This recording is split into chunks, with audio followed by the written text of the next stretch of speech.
Ya mwadwomu akwa ba Adom TV Nkwa Hia na wo hye no ene nwumre so odomfo na da romenti ye atome ne umienu faseda no ma no sede awedie no mutie bia no nkwa na ewo mu no enough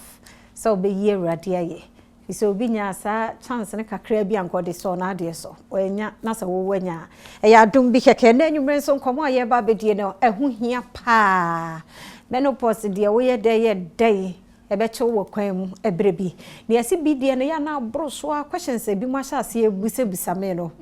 yesi maami bi pa se ofa ne mpabo wo se odiko gushu rag so ewi akire odiko gu mpaso no enti menopause na bia no yesi bi nso timi kasa se abe wana na ogina so no kasa onte bre kra menopause a we nyina no ye ni nyina no ye ba baje na nwumre e wa Adom TV Nkwa Hia free sabre kosi se no so ebebo apɛ medi ye fia amankwa tamaklo faseda no ma aboafo abre bi ombo ye chidom na me number we to dwamesro fa number no to ho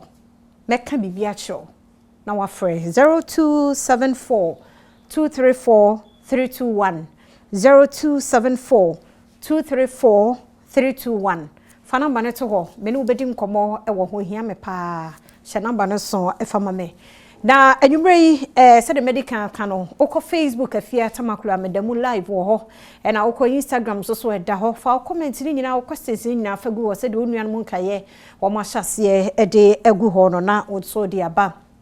oba WhatsApp say ya hanapia wo Barclays Bank wafa wadi atumu kura dada ya wo hwe akosua nso e wo kolebu eye TB department ono so asomu a ukọ ho no mankrofo asomu bodewro no nyame nhira mu nyina papa se mo nso mo boa anwumre mi wo me ankasa me maame Victoria Benewa ya wo senior public health nurse anwumre won na age adwa ene ye ba be di nkomo ahwe menopause de makin kan ye nkofo questions nkwa na mde atoto ho no oba betanse na afi ya chechire mu ne ehunu na de kode pa age bay na o hitia de ehunu se okay de oye de ne menopause mu anu wo no ye kwa ba ye ba me mama Victoria Benewa kire ne akasa.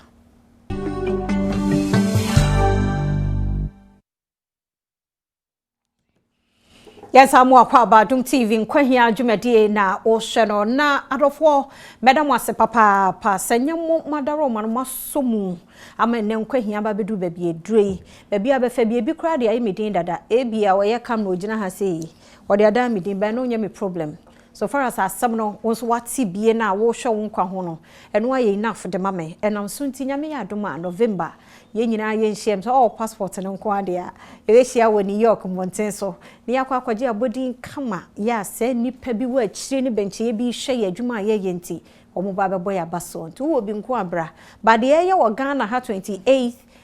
September no de e voting so vote me fia tamaklo na otimede abas board ye ne ba nti se wo vote ya free ne vote best female of the year and a best female news anchor of the year sa categories mi no ye hyemu ho na ni nyina je say vote no na bebo am ye di emu enkunim faseda ma Romeo collection wono na design top yi di ama me kama wo kuma se wo friend wo 0242315789 obejo so na wono so oye bi e di ama page 1 salon abotire kama so di ama menye no nko a o polish wo nails no so ma oye pedicure no manicure so ma wo enkura no ye wo muti kama e wo page 1 fra wo mo 0544319157 Auntie Victoria Benewa nwumre ye mo ajo by fear na bibia boko de Awurade Adom na so ai ya Adom ni nti na ho ye pa ho so aye fe yie na se wo so sa na emre be na ye hit menopause no ye ankora se eba na ye ma range se ebi a wanya mfi aduanan kosi adurunum ho no obetumi enya menopause okay but ne bi o ho amfi aduasa da bi aduasa de oba ha ye ebi nso nya eburu adurunum eko na still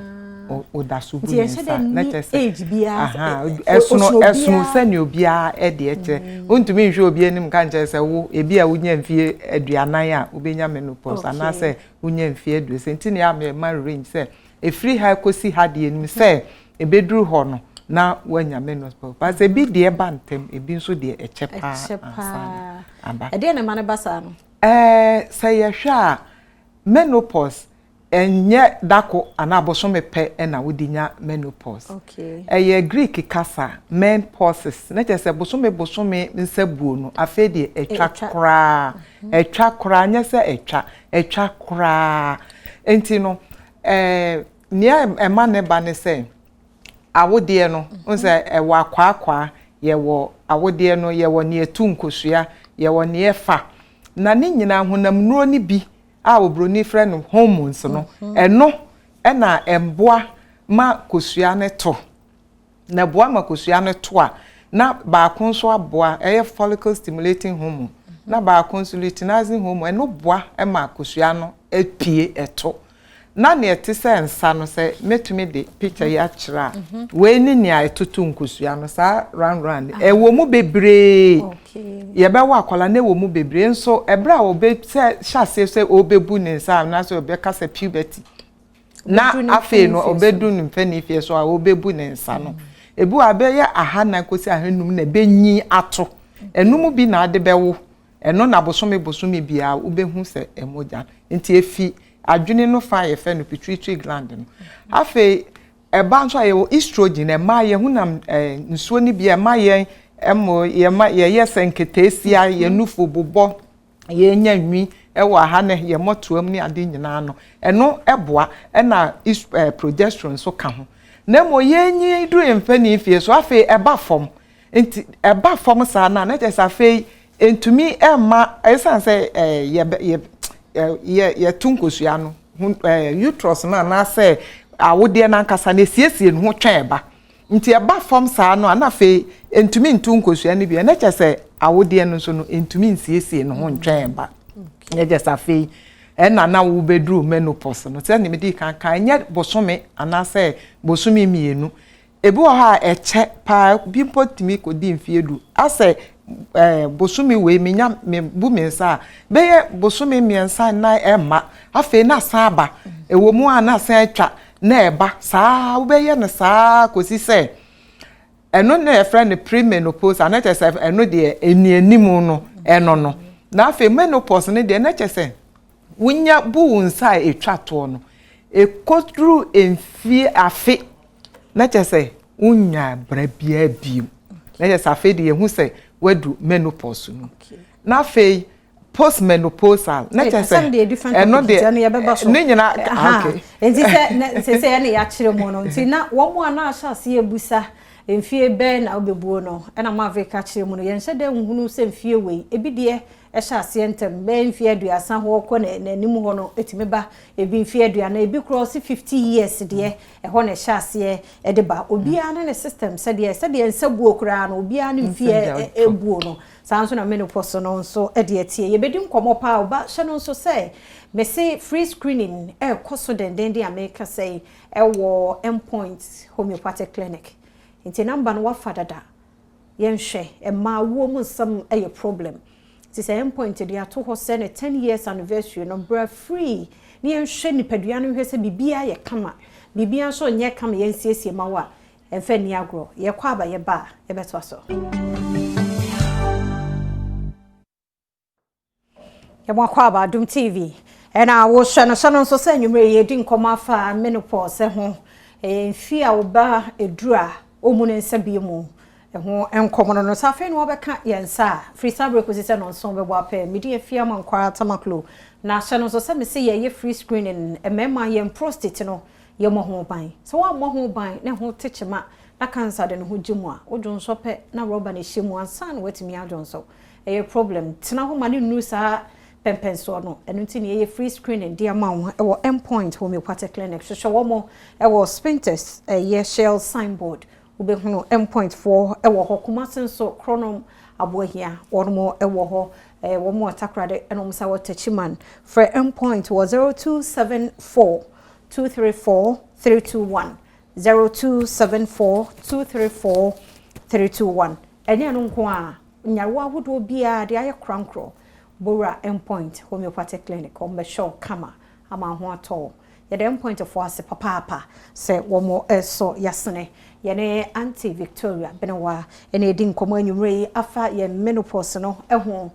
midi kind of pemno kra mfie say if say mfie de na nkrofo ehia wo mu a na won mo bisa me amenyon kobrabo no so kolebo Evelyn onso nyumre mechia wo ye papa anti me wanti yemra ka se menopause na nkasa ye de ade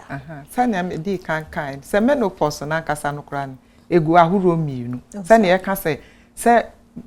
brano emma kra na je se ende ne ehu se afede wadu menopause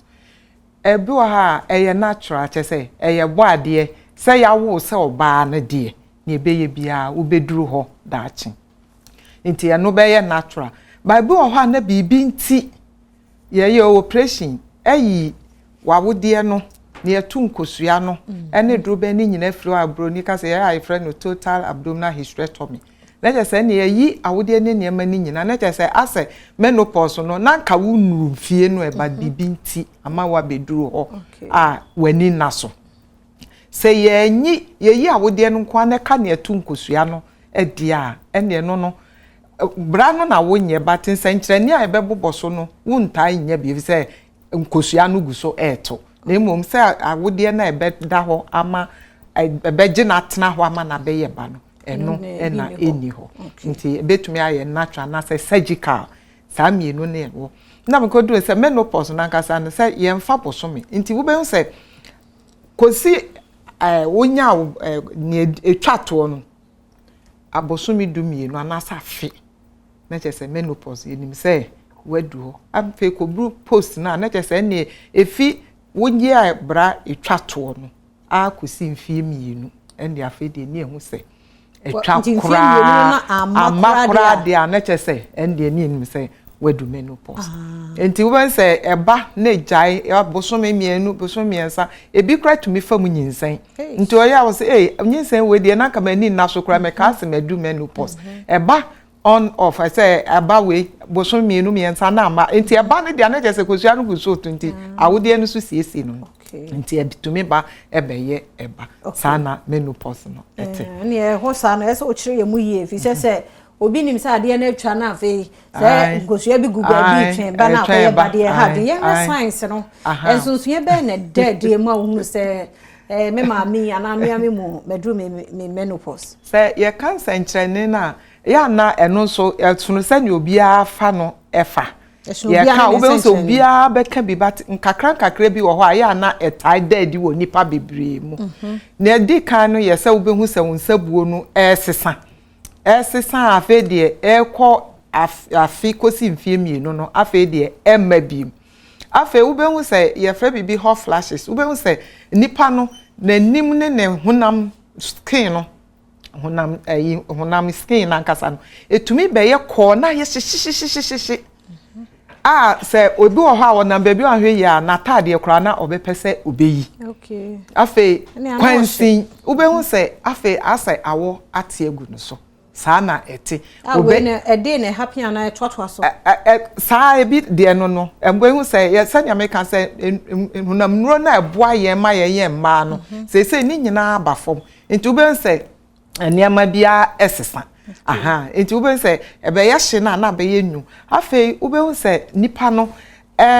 na nemu no eye ewe eho be ye dry enti na se ho no nti ube se ebi one ne ho kani kura da ube se eye ne ya okay afi ube se ye nya mood swings ube se si anu aye fine but enche ube se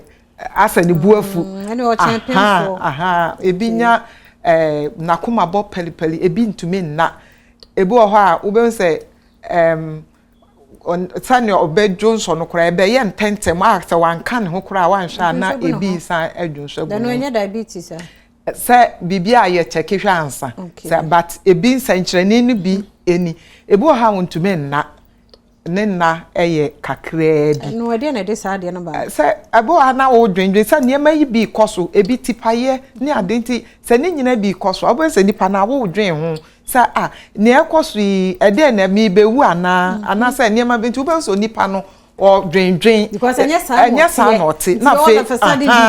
obi ha fe wo se na poso enyina eye ne ya obi ha se me nompe ese oyenya osteoporosis na che se nompe na wo ye mu no eye hata edu batu be nsafe eye hata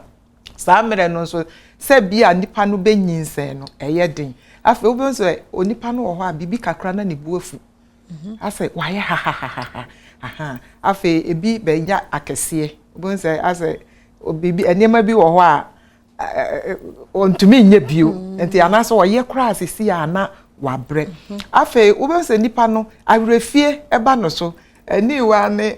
me cousin bi ani wa ne obronya osisisi odedade a hye ne motoam wachi afuo mu nyina a hwehwe dade se hye ne motoam afa wo se ami hu dade no ma menko afa de okwe no okobo kashe no opagya afa dade ne frato ebi wo ha dade kita ne sabenku no a knife odi adwuma so no o chin hwehwe te se ne akan me de ade to ha na me wurafi mpabo anim se ye de gusu ra so de akogu mpaso sanete ena ma no so bi o ha edu samre na eye den se one ne hu kani da wo be nya atenka ana se ne hu be sane no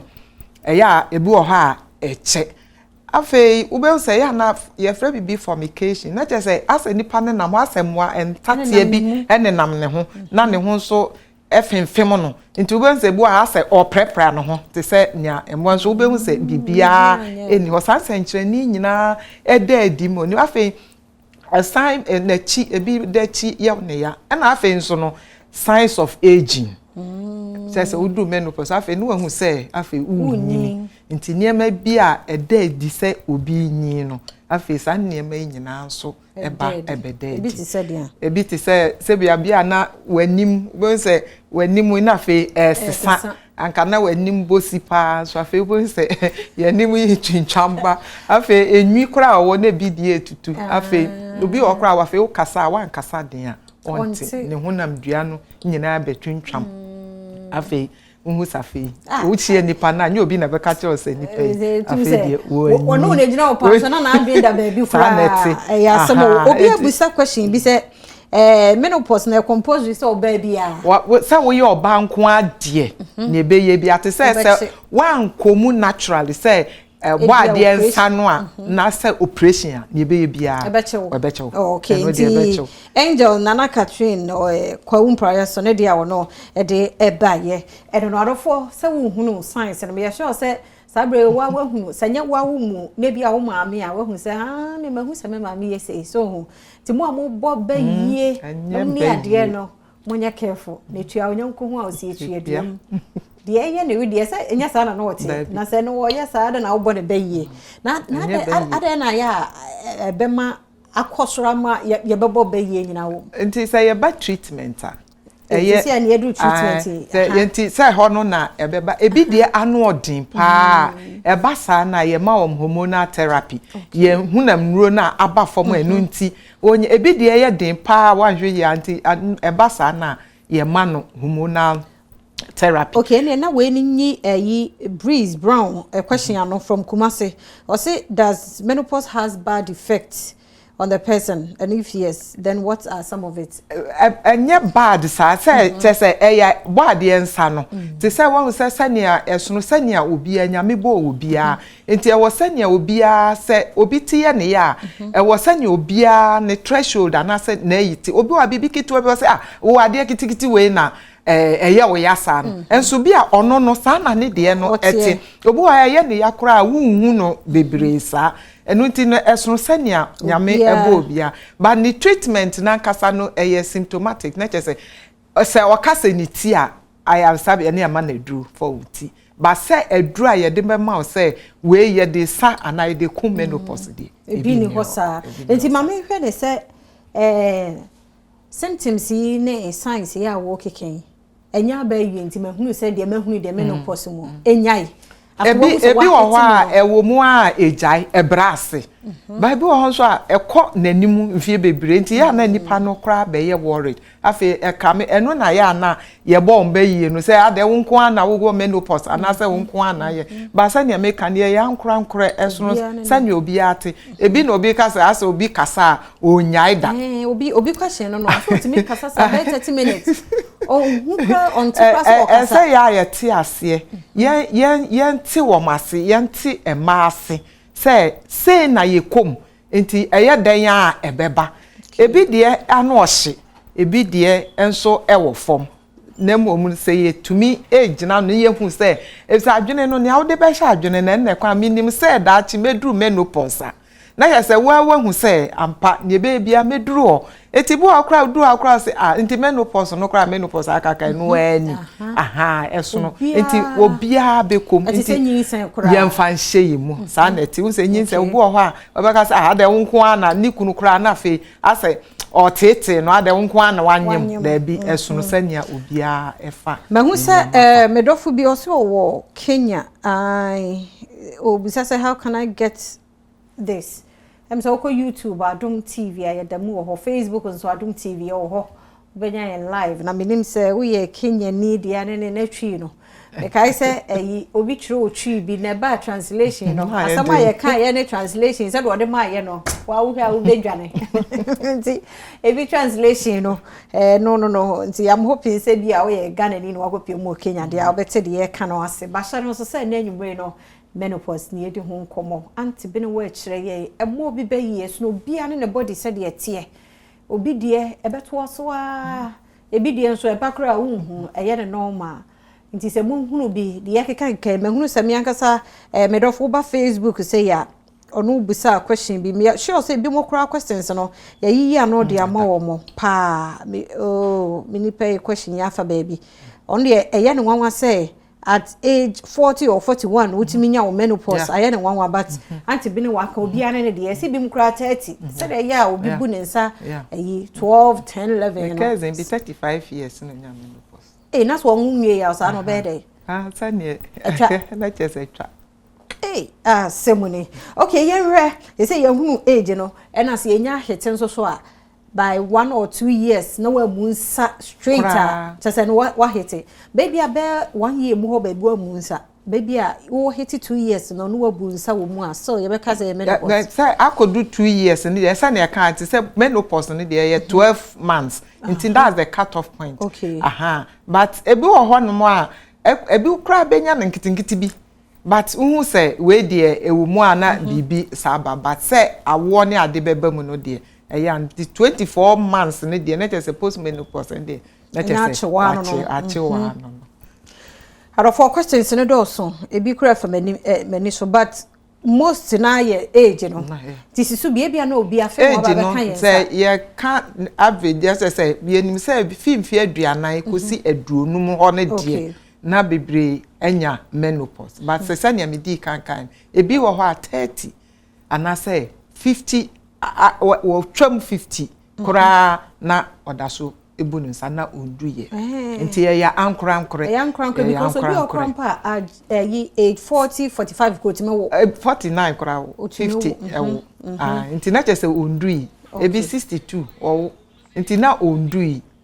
nti wuntumi nka se do wo hwe ni age na nka obeka se wedu so sania meka ni ya ankra eso sania obia na me bo obia okay adofo me am Dr. Rachel so na daroma eno amam lensi de bo mani ho ban nti se wunya bia ko ne ko hwe obia hia bi na anu ada sara na mabontia na bibia to nani posa nani o ka san ka hwe space bia ka bibi beto wani yani ne yamo ban nyame yadwa next week de ba kra de so ti mo de mo tam kuchu na Nkwa Hia ya ba ne de ne aba ya ba ne denden so pa nti no na nyame ya adom nso so a fun day out bi so ba be koso wo ha ye pese obi ade no ho ehyemu bie fun out eno so ebeba so 28 September page event center wo odoko na be stars ba DJ Swish no Ashley Chooks ne Gideon Ishiraba ne what they say Righteous Van Dyke and now the Righteous game omu nyina eba bi ohia na 30 series so ho na watua na ne ye ni mu ana ye kroi ti no du ho abra ye nkwaji ani ye ne enkra no o number no ye saying 0246506381 0246506381 brana so be you take 30 cedis na ne ye ni mu ana ye kure no Kenya se fo nso age atuma wo mo share ye ne anti bi ne wa na edi nkomo na brado so be bie phone lines no obi ana so wo question bi said ye ne questions na tuagu mo soro ha ama me akra fa mani so no settle for so e wo Achimota post office o se me de me ne me ye de enya nu ye menopause so na am say yampa but e bia wase so ho enti hu science ne pe na ne ya hwe na ye di ho enkomo ye hwe courses no courses and I can say it can be natural. Say one kasa ube kum. Esan say operation. Now honam nro no aba form. Ye ka follicle stimulating hormone and luteinizing hormone and eboa ma kosua no to na pai. E hon de wa kire ye mu wo honom dada de nti akoba ni sei se me ne me ma mete ho na ho me hyehye no ontume na ontimi nya hwe ede na me wo fie meye ede aboa no wo moa bebe se wote na se one se nipa no yete wo mase ne ho kani wo ho a se wote na se we no ne ebeye bia no ba no bekom nti yem mo chidom na yem ntwemewom maye mom beye se enkwala no te se nya me kan wo hu se ma me wo ho se no apra ne ho no apra ne ho those are the signs. Okay. Enti no se wo hu bibi sa ene obayifo te hokra na oprapra no yesre yenya tema ema ma no se bibi na yenti ase yentweme doctor bia pomdi ahwe ye bia eben ye se bia one ne ho kanin poda na ye ne ya ene ade a ye betumi akọ family planning unit na bia ben obeda afia loneliness kumi pa o obi a wedding fi aduana wo se me kwa wale obi enu nti no eye nyame abode se yeda but tinka wo ho esa be ma no so ebu wo ha na onya tinka ma ne hu kani ni se me ne ada na me hu kani da enti sa na afa die afa eye ne ya nti me makra nti wanhwe ya na ese ebi a o pe baby foforo enso afa nti mu mienu nyina betumi akọ family planning unit yesre ye kwa family planning unit aya na ye de niema bebre atale ho ase ho de ukọ bo ho ba afini se niema bebre wo ho aye wo ho nti mu betumi akọ ho na se no mbetena se niema bi wo ho aye be ye de aboa afi ube se niema bi asundwa be yesi refie no kra de anu odi o me doctor Rachel o say ne ma me sense wo hitting in menopause refie e serious nti odi bibi sia ube hu se na ni wura fifa akon a wode ba nti especially as sika no di sie ya afi na mo amu ofie nyina mo na mo faaye nti eno sa no wo betumi aboa ne se bibi no complain because e betumi nya migraine asoro benti paye pa nti esesa no nyema bi wo a e koche wampacho ese ode no ko hu doctor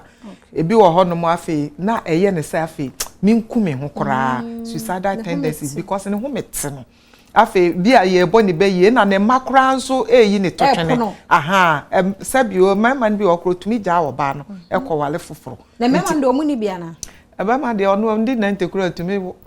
ba ono no omu de ye yes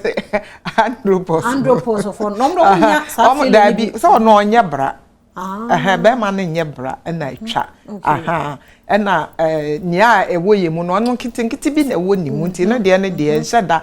na disa but ma ne de no na esan se ye na enyinsen ewo ni nti niema bi wo ho a na chese nti ye nya tema ma na bibia me pa cho twen doctor bia oben wo na onu ni nkomo na kasa ne hu se ye betumi aboa wom ama wafamu kura enye no mpo se ese ebeduru se ye ma no hormonal therapy kura nti we say no e wo say bia se me pese me prevent me hu from niema do e kan ni padua no ho ba metimi tune ma adwene se me duru age se ya say na be ye no ye di kan mu ye post counseling bi ye wo banko a ye ne wo kasa se wan se ebu ho a se ni onya ni menses no na se be busumi mienu miensa na ma oba ye ho oba se me be hwe se menyemo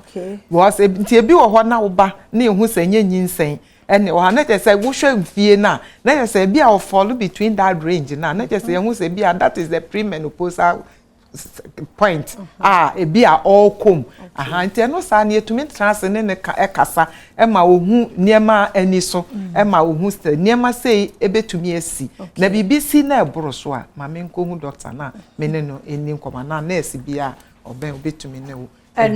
no yeda se papa ba me kire say eye endpoint adaro ma na wonya kwan na so sha Adom TV Nkwa Hia dwumade no na ebo ya chidom na yede dwumade yi abrawo yare bia hawo me say ya akono ho na free screening we the opportunity na ba but once wunya ne say no agrabe na wo hwemo na akro no so wo hye da kosa wo koye screening na ehun ka nya easy kwabrane afato no ho say wanya 10 years nti bra no won show say yare bi wo kono ma no ni entu ase ma won pewe na opede de hia so be friend number no adwoada eneme media o mapon kwasi ado mo ma ba adwoada ne na wotwe no nyina na de eche wona sorry won kwa akọ ne koye screening ne bi ne enhwehwe infections ahodo a nti edi madam yentu ase mema no so ye prostate ne ye mo ho ban prostate cancer ha dwen papa wunyanya bi nti wayi wani me so de ko ne ko check free o check na hwe ni ho a na akro no wa hwe watufo ama kwan abebo ho ban say prostate na nye cancerous friend was 0274 234 321 0274 234 321 and no Enkasa Sprinters Road Shell signboard okwa obehunu kumase fo nso okọ kronum abohia omo ho takrade nso omo ho de friend number no then wo Nkasa nya no nko an wo ye bibia ye chronic crankro endpoint adaro mo ye ema wo hotumi eto tinyawo bia de obowura ho na friend number no a doctor fo no ho wo mo ne wo ebedi enkomo ye bebie phone lines no makachi odada na wo so de wo de no aba questions ayanyi anu amaw na odi aba na yeyi ano so de amaw me amenyonko patients a wono Accra Psychiatric Hospital so agia tuma wo hwe ebie de obibia se Jimaima so wo police hospital o ye nurse ni so ho ono so ya de pa se wo hwe dwumedie Cobblestone kuma nkra ba akopɛ o ye be mo nu ho de but wo hwe se de be obetu ne ma mefo ana se ni nua ma no mofo emema ni nyina mo hwe na emwaye Nkwa Hia me nda bia dwumre 6:30 pm yetna se na ye de abro Facebook Instagram questions no brome ba me try na me media ma antibino wan we ya no yenkomra sese na yemra meto yenkomodie no so wo menopause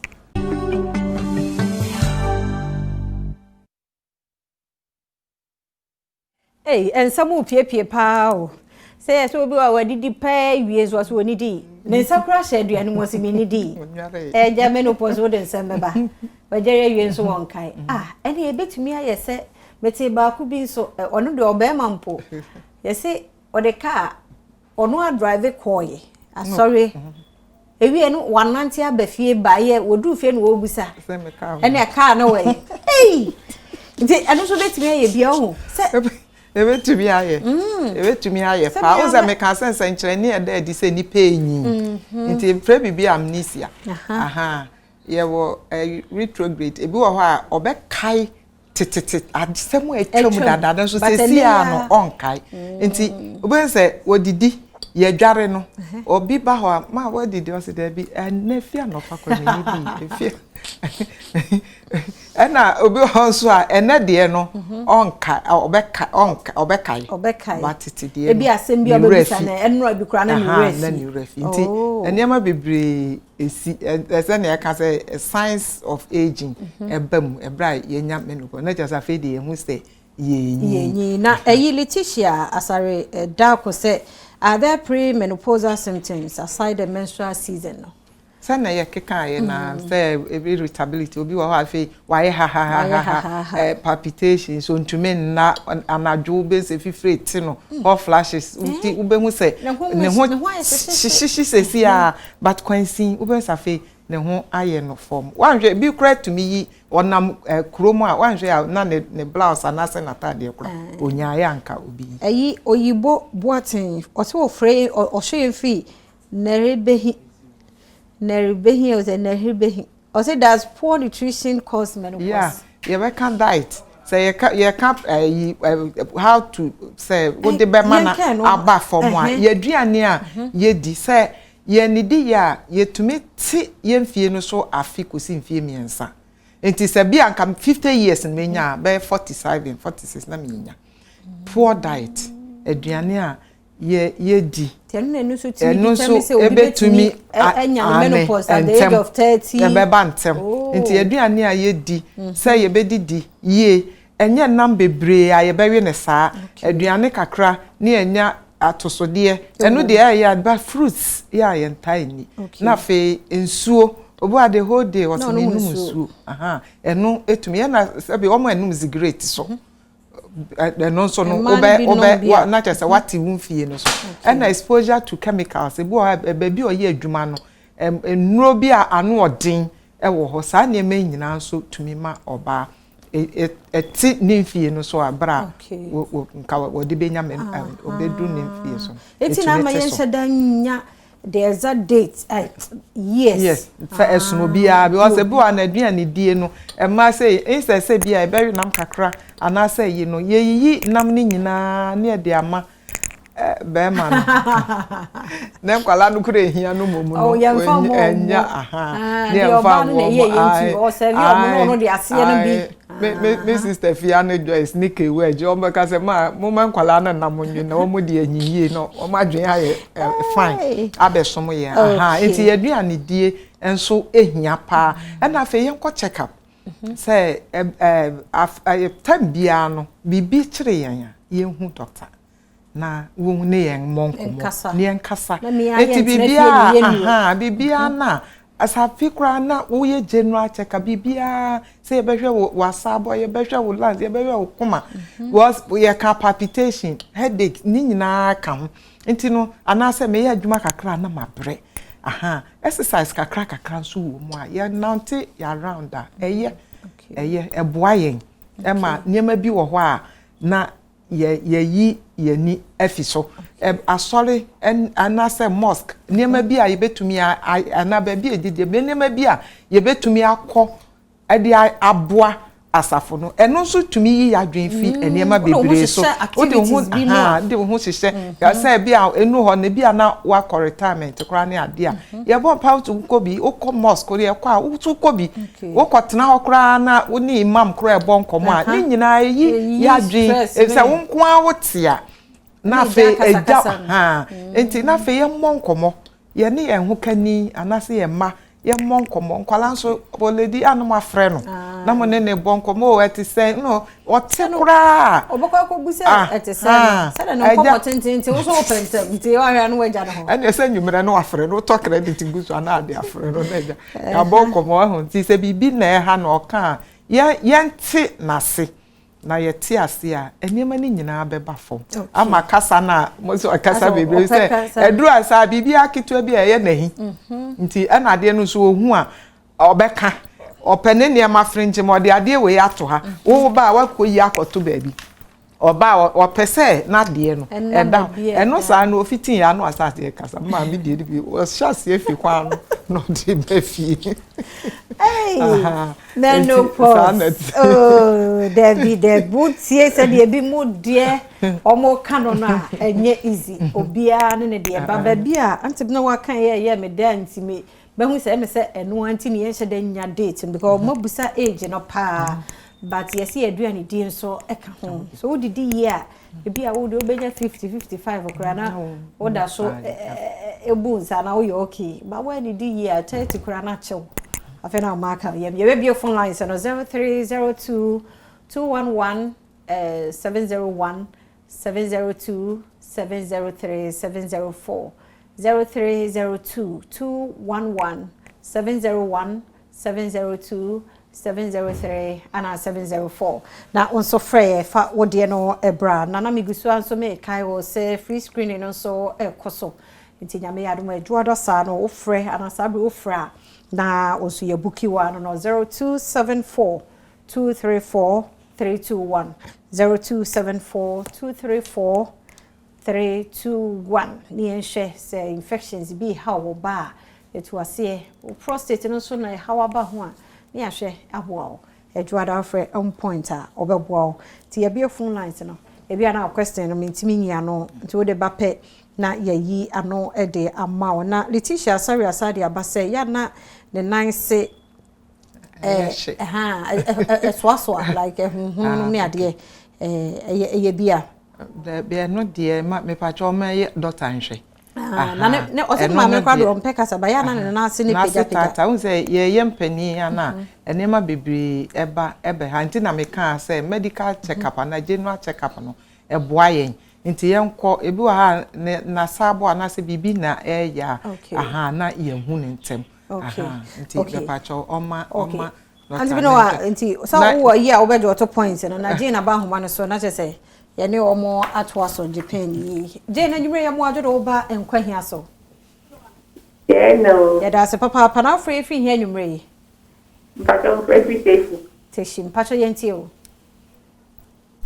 pato mi reputation ye to nkapa yenti o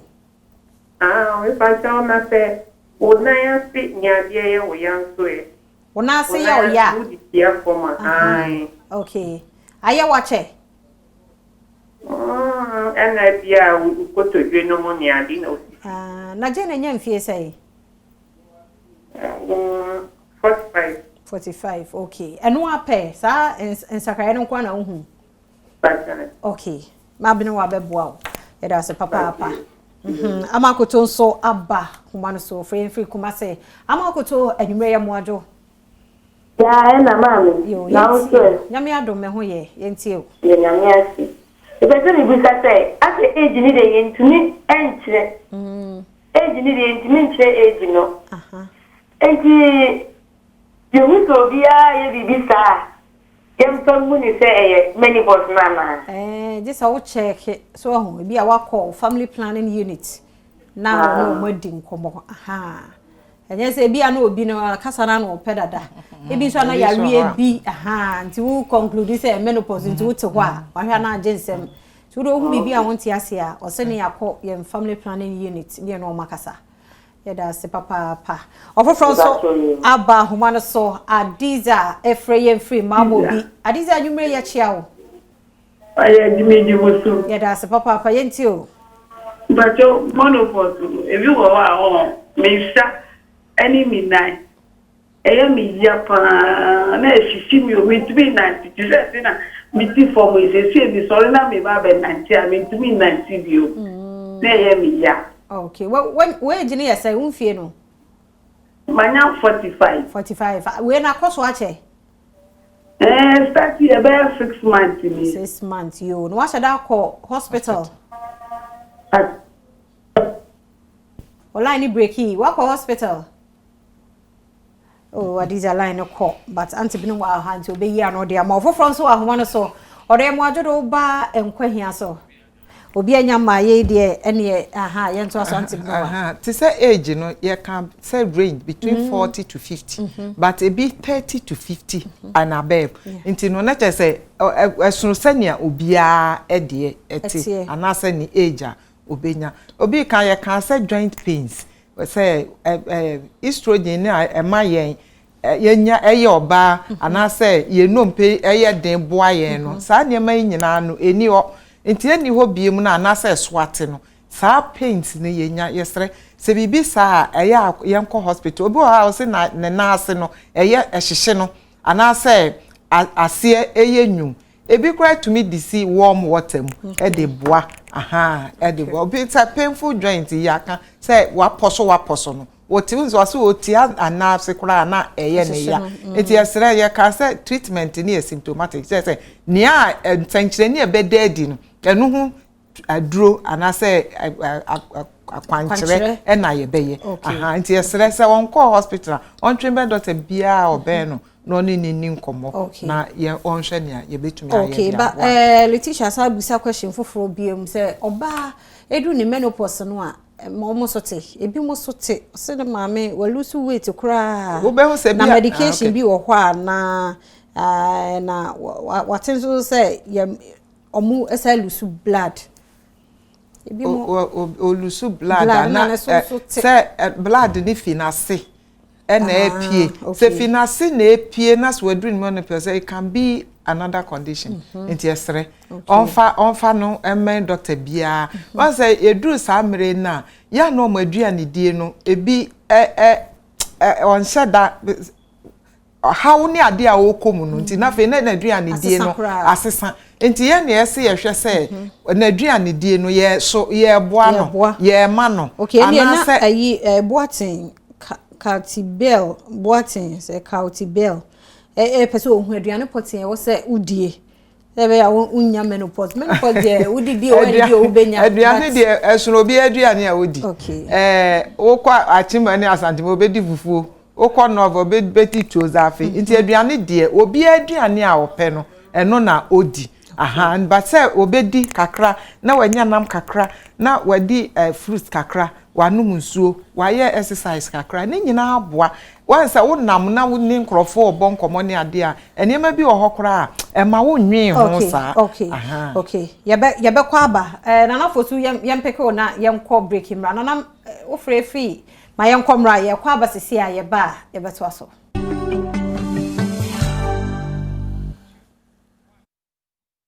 Uguswa ya wo share Adom TV Nkwa Hia dwumadie no questions no mo de abakama eye nyame enhira mo yie papa na ye betra ya fa be course no kwadem se yemfansi ha ne sa na ma me emoye na me say fun fair ebeba so 28 and then I watch me no na say righteous ebeba sanso na Gideon so ebeba Ashley Chicks and so eba and a fair DJ Swish and so eba number no ye 0246506381 na what you are 30 cities yen for last caller odo ye mo ajodo oba Nkwa Hia so odo nyimre ye chia wo pasa ga na ya me kata fit chime bro fridge yeah da se papa na yenti o me pacho me de me 50 years me period all right na me tunas kakra na me daw kakra me si fomu na me 19 ai ka fomu na me ja nti me se me no se no so symptoms because me period all right me na normal 7 days next 5 days next 8 days no okay but me tuna me da wa chana me si fomu me 19 si fomu pe me ya okay and so I no say symptoms na say yo ya say obe ya no de ama anti bi no wa ya no man na so wo sha na just ono no ndu menopause because ono de 50 years so one so obu ni sa all right inti no new year it is an 90 year no sa e de amesre no early reporting ehia on fanko hospital na because ono de onu omura mu cry okay inti enu anu no ehia so obeko hospital na fe aboye nyina antife kebre no asoane se o na menua be ma bi so wa chede bia opeso ode ma me nti no ma ye futu etwato bia fe kra no bia rahye bia TV no bon to fama ni amepese me ka kire Ghana ma nyina se ana se mema a daache wonso be ware oba nti no oyire bebam ebi wo maame ewom wonso yo oba ni amepese me ka ne se menopause nye yare yade a ebeba ne ba yesre bibi ehawa early reporting se wo tu ho anamontem no ehia yesre wo hwe na bibi ehaw na nto champacho ko hospital na emma eni kunso yenya tema emma ye maame no anase ye nana ye maame no ye no omotie esa wonso ye oba abeto oba ma wonso beba beware ma yere so menopause nye bayi ensankyerani no bi na daadi te se ne aye bobo so because obi ono prepare no ho ane be bia bekasa na wenso de eye de esa wonte na se obekasa but ye moa wom se wo kasa kra na wa nka bia emfa hwe ma ena baby a ono so ode na ade esi tem bia opese bia hwa na esi a ye moa na enhwe se enye sa oba obekasa enai maye ntete wom ebu ha na etizi wom ye huru wom ye bom fm ye bom sei aha yesre maye nhuru wom na ya da se papa nti sabre no menua be mampacho bra aha anti bi no we do wa ha die mebo yi se wo achede bi opeso de maye wa draw me aha nti o se ye die na ye nhwe se de tie ya da se papa wo be surprise ye nwumre yi aha oh wow aha nice papa na ade ye fe ya ye bi ma te bi no wa ya me ye no got 2 types we dey me am dey be say so wo ho nti we ye me die nie nti we dey amre ni ho nti so obi pe bi a odi ne de say wo di Instagram and Facebook and all Facebook Young Divine GH Young Divine GH okay and our telephone number no so no 0244 05 7113 okay 0244 05 7113 okay any that's papa nyame enshira enti we dey me na me daswe na just say na wo pe bi a Young Divine ana Young Divine GH na just wa ye become na bra na wa ye become so de ama ya wie enti wo de mpre ho nko na ya nyina ye mfa mpon wa ha enti adofo said ya wunimu no na wo hwe no unya bia ene yanimu ana ye kuri so but Nkwa Hia dwumadie na ye de ebramo ene anwumre ye nua be me abe presentation coming so ye de amaye ye mfa seda no emma endpoint ante bi no watanse na ye be ma no de on fara na ntunyina ye mfa seda no emma endpoint homeopathic clinic ye da na se papa de maka ne se oye free screening so nti wo ho Adom no a wodam wo prostate no free screening de ma emma yamra first 500 wodam wona wo kro no for 0274 234 321 Romeo collection so me da se sa wo ma me top coming wo friend wo 0242 315789 page 1 salon so be your tea obetwa oti obey your body tea obey your pedicure medicure so ama 0544 319157 yeda Sarah opare ase so direct ye sanso na Jennifer and her fame Audrey the cameraman so madam wase papa mudin ni yima na se friends mu nyina meda se Mr Logos so hwe sound na ma ye na fe Virginia Baden so eye makeup no na de oye set so PR nyankopon ensure MCR yeda se papa yeda obia floor ne light yeda obibia so aseda se ne nkwane ahode wo ho a ye be hia antibine wan so yeda se se to yensa fro obaye mo amohwe ye mutie ye mo comment mu nyina so yeda masibidi afia mankwa tamaklo